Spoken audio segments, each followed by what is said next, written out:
लेकिन सर मेरा बार बार थोड़ा सा नेट का इशू हो जाता है।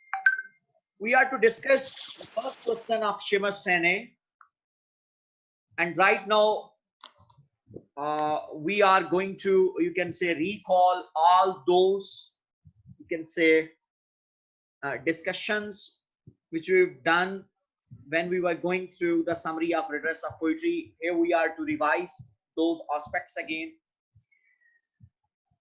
और अब इसको हम यूनिवर्सिटी क्वेश्चंस के फॉर्मेट के अंदर अब हम डिस्कस करेंगे कि हेने जो है उसका redress ऑफ पोइट्री का क्या पर्पस था और वो किस हद तक पोइट्री को redress करने में कामयाब हुआ।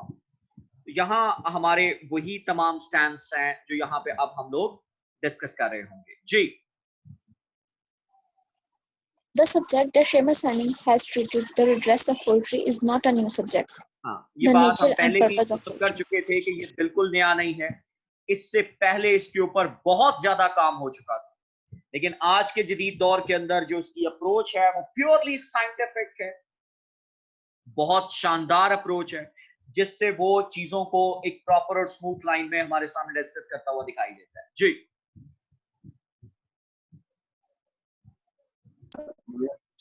The nature and purpose of poetry.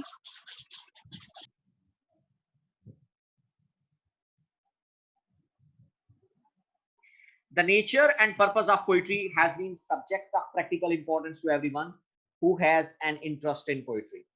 तो जिसको पोइट्री के अंदर इंटरेस्ट है उसके लिए ये आज भी यू कैन से ये प्रैक्टिकल सब्जेक्ट है, इसको हम लोग मतलब जो वो अनइम्पोर्टेंट डिक्लेयर नहीं कर सकते। जी,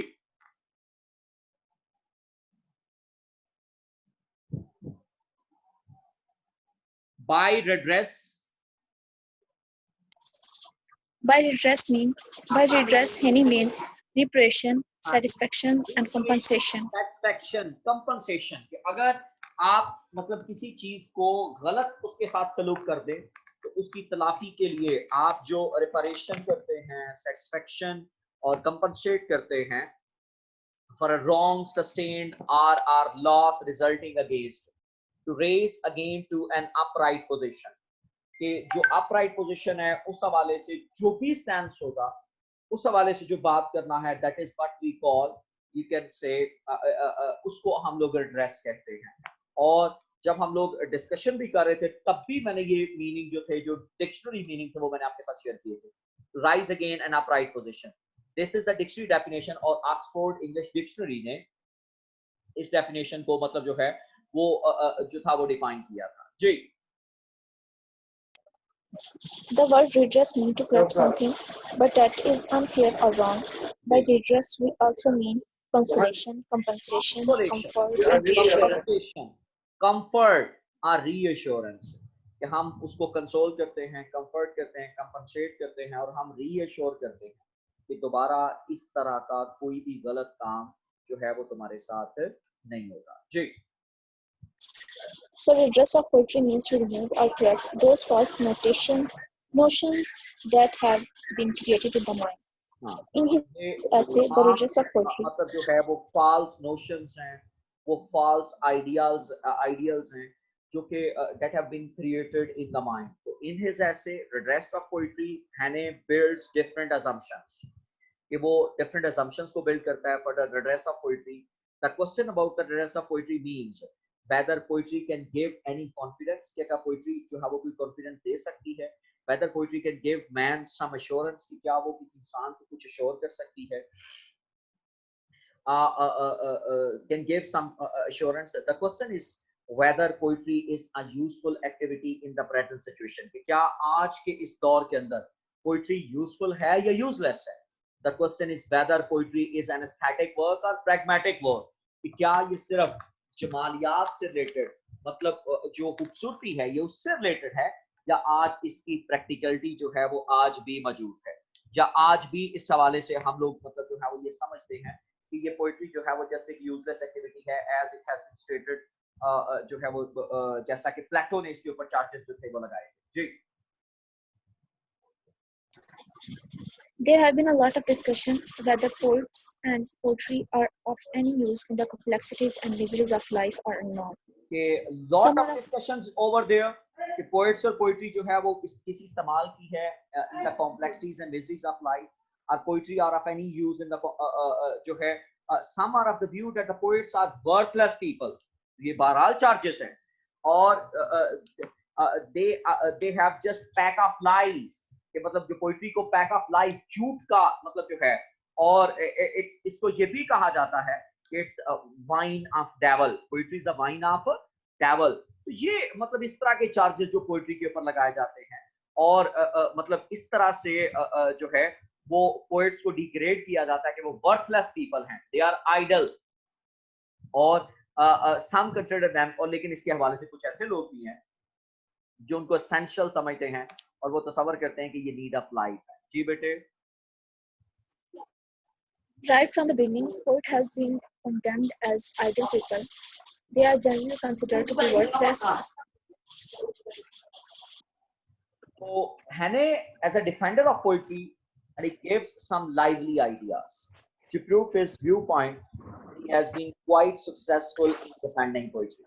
कि वो पोइट्री को डिफेंड करने में काफी ज्यादा मतलब अपने इस थीसिस के जरिए, अपने इस पॉइंट्स के जरिए जो है वो कामयाब रहा। जी। Right from the beginning, people have been condemned as idle people. They are generally considered to be worthless, to demand utilization. मैंने आपको बताया था कि प्लेटो ने and a pragmatic कॉन्सेप्ट के ऊपर यूटिलिटेरियन, प्रैग्मेटिक और मॉरल, इन तीनों के ऊपर मतलब जो है वो इसको जो है वो इनको डिस्कार्ड किया कि ये लोग जो हैं रिलीजियस ग्राउंड्स के ऊपर, मॉरल ग्राउंड्स के ऊपर वो इसको डिस्कार्ड करता है। प्लेटो had banished the poets from his you can say republic. उसने अपनी रिपब्लिक में जो आइडियल स्टेट का कॉन्सेप्ट उसने दिया तो उसने कहा था कि वहां पोइट्री की कोई गुंजाइश नहीं, लेकिन ironically उसका argument was that poetry took us away from the idea, while poetry in fact the world of ideal, कि ये हकीकत में हमें आइडियल की तरफ लेके जाती है और इस चीज को अरिस्टोटल ने डिफेंड किया था। तो he is among the haters of poets and the poetry, और खास तौर पर वो उस दौर के अंदर जो लिखी जाने वाली पोएट्री थी वो उनका हेटर्स नजर आता है, वो उनसे नफरत करता है और वो समझता है कि ये हमारे नौजवानों को उस मतलब जो है वो यूनान के उस दौर के नौजवानों को आज से 2500 साल पहले, 2400 साल पहले जो थे वो करप्ट कर रहे थे और ये हमें हमारे बच्चों को मिसगाइड कर रहे हैं। तो Plato conceived this world as a world of illusion, जिस तरह से मैंने आपके सामने वो बकायदा पूरा कॉन्सेप्ट जो था बकायदा डायग्राम के जरिए बना के बताया था कि जैसे ये हमारी दुनिया जो है वो वर्ल्ड ऑफ इल्यूजन है और ये रियल वर्ल्ड नहीं है, ये imperfect copy of an ideal world है। ये आइडियल वर्ल्ड जो थी जब बनाई गई तो ये उसकी क्या बनी, कॉपी, और कॉपी कभी भी परफेक्ट नहीं बल्कि इम्परफेक्ट होती है। तो that ideal world exist in our ideas, वो जो आइडियल वर्ल्ड है वो हमारे आइडियाज के अंदर एग्जिस्ट करती है, उसका हकीकत से कोई ताल्लुक मतलब जो है वो हकीकत में मौजूद नहीं है।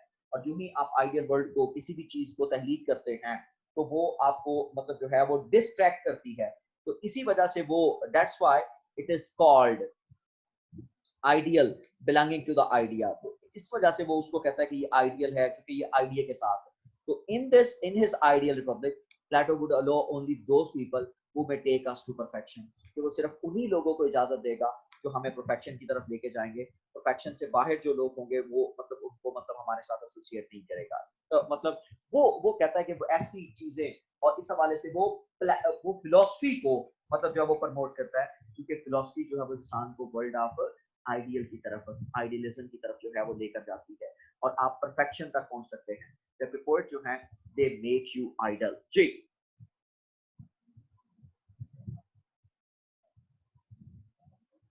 जी। The poet takes us from the ideal, so he doesn't allow the poet to enter his republic. हाँ, Aristotle आइडियल स्टेट के अंदर उनको दाखिल नहीं होने देता। जी।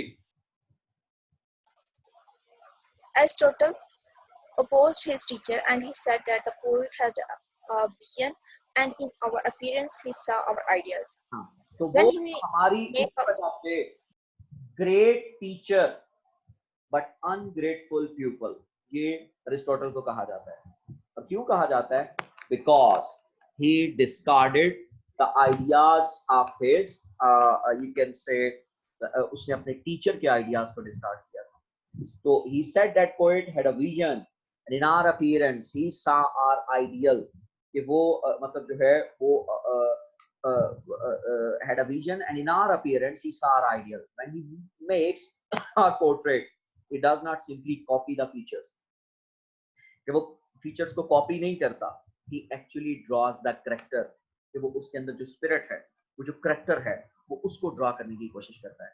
So Aristotle insisted that the poet takes us towards the ideal, not away from it, कि वो हमें आइडियल की तरफ लेके जाता है, जो मतलब जो है वो जो मतलब पोएट जो है वो हमें आइडियल से दूर नहीं बल्कि आइडियल के करीब लेके जाता है. तो प्लेटो ने पोएट्री को अपोज किया था, अरिस्टोटल ने इसको सपोर्ट किया था. जी.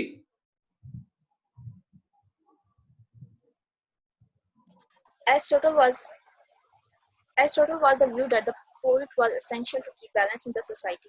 Aristotle बैलेंस करने के लिए जरूरी है. Aristotle insisted that poet took us towards the ideal, not away from the ideal.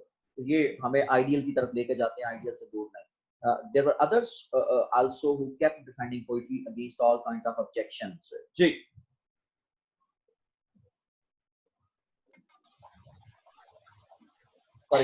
There were others also kept defending poetry against all kinds of objections. For example, Sidney asserted that वो करता है अपनी बात में, अपनी बात को validate करने के लिए वो उनको कोट करता है. जी.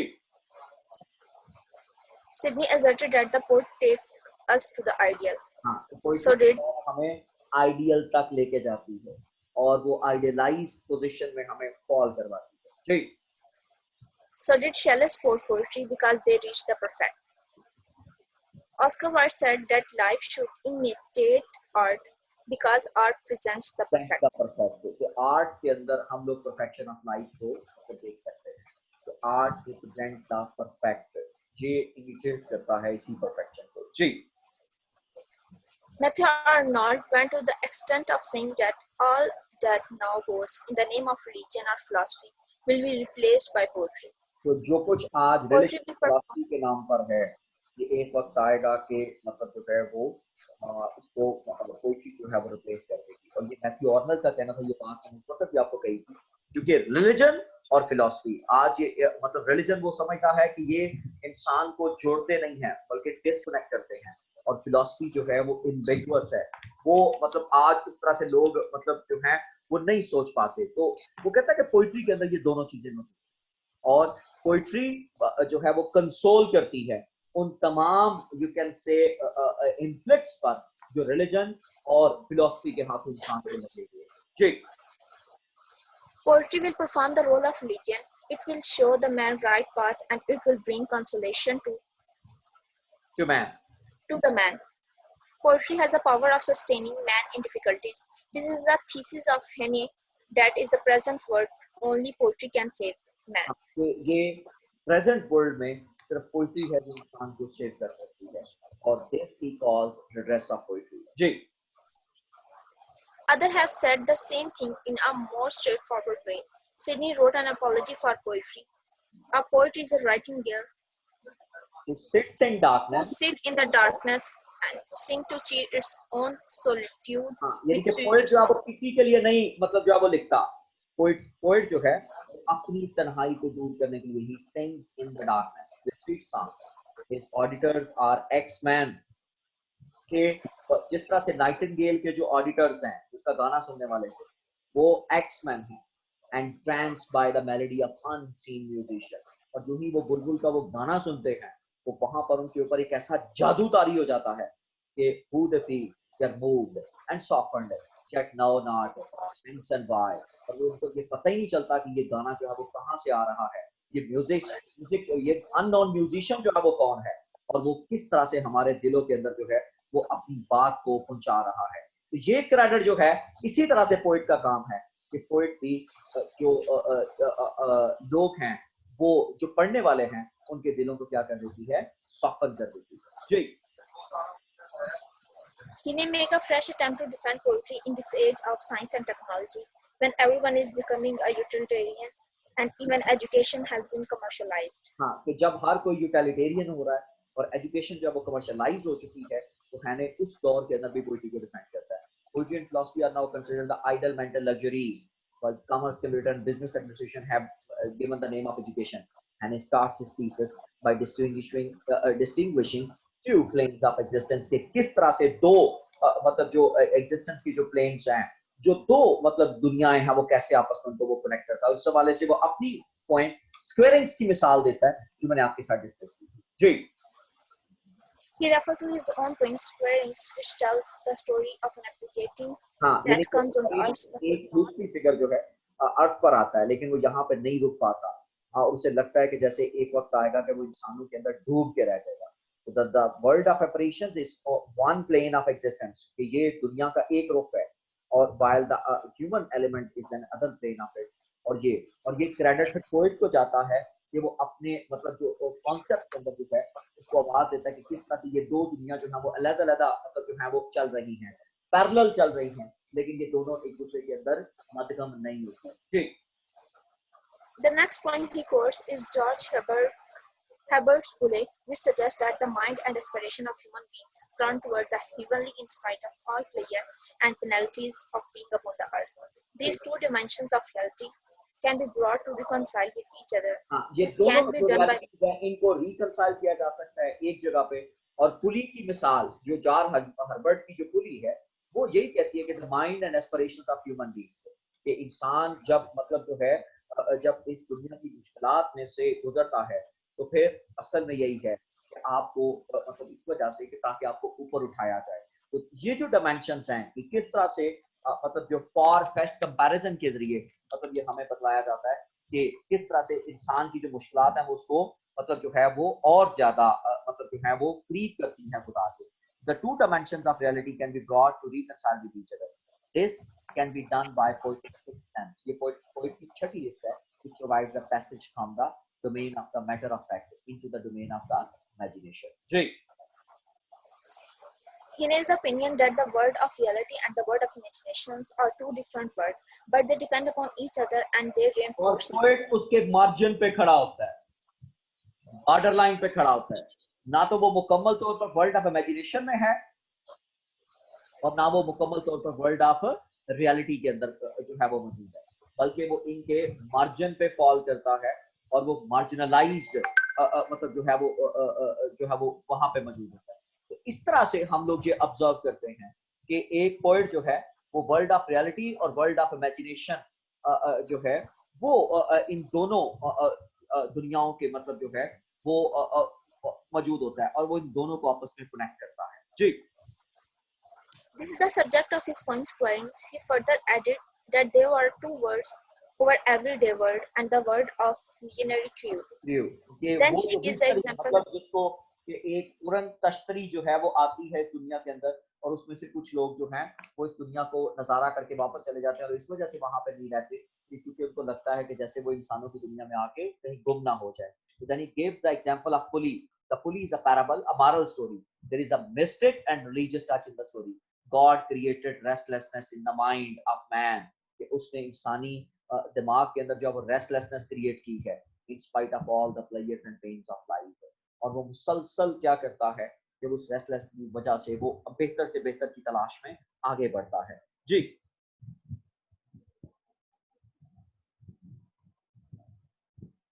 जी।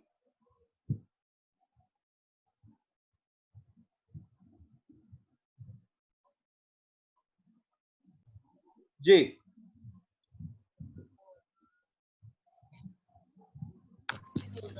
The two above-mentioned poems show that there are two dimensions of reality, but there is a relationship between them. We also see Heaney's ताल्लुक है कि दोनों मतलब जो है वो दो dimensions of reality हैं लेकिन अलग है। We also see Heaney's mysticism when he believes that beyond the five senses that we have, there is also sixth sense, which is mystery to us. We now think mysteriously. और हमें चीजों का पता तभी चलता है when we try to grasp the thing mysteriously. ये मतलब जो है वो हमारे mysteriously आती है। जी। Heaney keeps moving between the world of matter of fact and the world of imagination. He quotes from different critics and poets to support his arguments.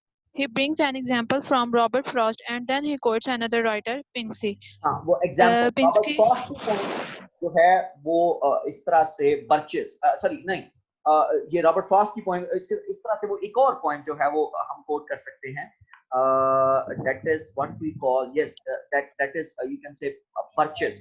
Purchase जो है वो बहुत शानदार है कि परचेस बुनियादी तौर पर रिफ्लेक्ट करती है रॉबर्ट फ्रॉस्ट के बचपन के उस एक्सपीरियंस को, कि जब वो उस ट्री जिसकी शाखें नीचे को लटकी हुई थी और वो बच्चा उन शाखों के ऊपर झूलता है, जब वो नीचे से ऊपर की तरफ वो मूव करता है, शाख मूव करती है ऊपर की तरफ, उसको उठा के लेके जाती है, उसको ऐसे लगता है कि जैसे वो गॉड के करीब हो रहा है।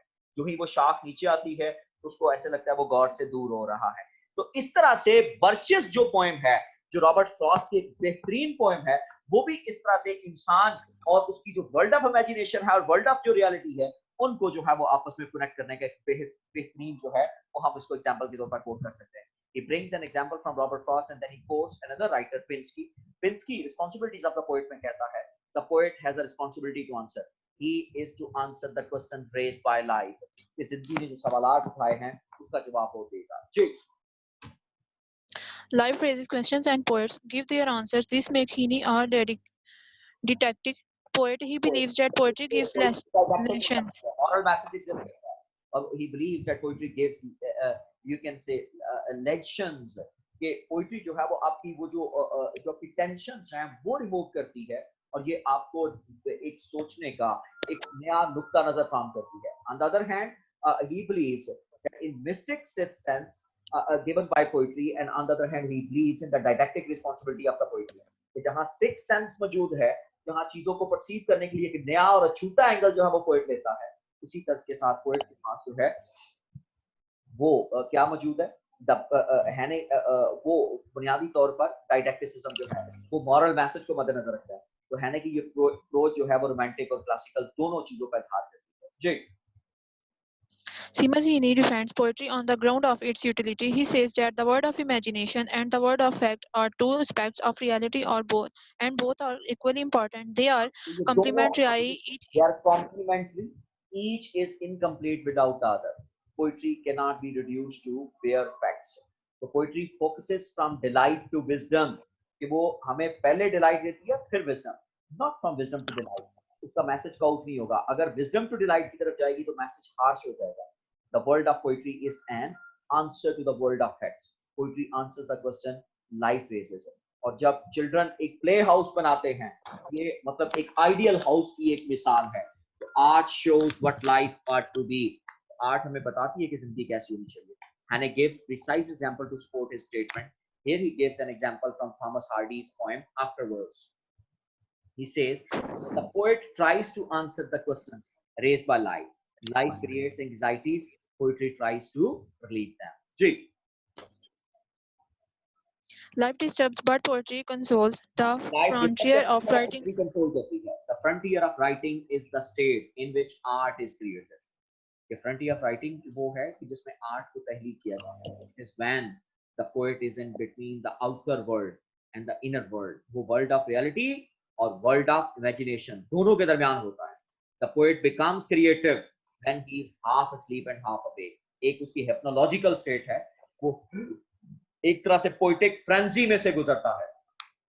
और in this state of mind, the poet is aware of the facts. At the same time, he is aware of the ideal things. वो जो ideal things हैं, वो उनके हवाले से भी मुसलसल और मुकम्मल तौर पर जो है वो हमें अवेयर नजर आता है कि किस तरह से मतलब जो है वो चीजों को वो मतलब जो है वो इंगेज करता है। जी। This state of mind is called the hypnologic state of the mind. In this state of mind, the poet is aware of the facts and at the same time he is aware of the ideal things. Ji. A work of art is created when man is neither fully awake nor fully asleep. This is a creative state and is also known as ecstasy. Neither he is वो एक तरह से एक poetic ecstasy में से गुजर आता है. Neither he is too much bound with reality, not too much detached from it. तो यही बात रिचर्ड विल्बर जो है वो अपनी पोएम मार्जिनेलिया कहता है कि the things exist on the margins. कि मतलब आप जब मार्जिनेलिया पढ़ते हैं और उसमें भी ये बात मौजूद है कि चीजें किस तरह से मार्जिन के ऊपर जो है वो फॉल कर रही हैं। He described that the best things can be perceived in hypnological state of mind, or imagination actually colors the reality and gives it an artistic vision. तो हैने ये कहता है कि पोइट्री कंप्रीहेंसिव है, ये बेयरली प्रोडक्ट ऑफ इवेंट्स नहीं है, ये अंडरस्टैंडिंग देती है लाइफ की, और ये doesn't charge life, it only shows, ये चेंज नहीं करती, सॉरी माजर चाहता हूँ, it should be it only shows what should be change, कि क्या बदलना चाहिए, और उन चेंजेस को मतलब जो है वो लाइफ में हमें कौन सी चेंजेस लानी चाहिए.